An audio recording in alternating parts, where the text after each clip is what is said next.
Přestaň scrollovat a pojď pracovat na svojí češtině. Teď se naučíme jeden jazykolam, který zlepší tvoji výslovnost. Šalpštros, pštrosičí a pštrosáčaty, pštrosí ulici. Prosím, poslouchej a opakuj. Šelpštros, s pštrosicí a s pštrosáčaty, pštrosí ulicí. Výborně. Teď celé. Šel pštros, s pštrosicí a s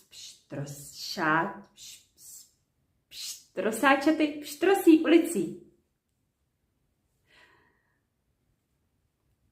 Výborně. Chceš se naučit další jazykolamy nebo si zlepšit slovní zásobu, gramatiku a celkově výsledky?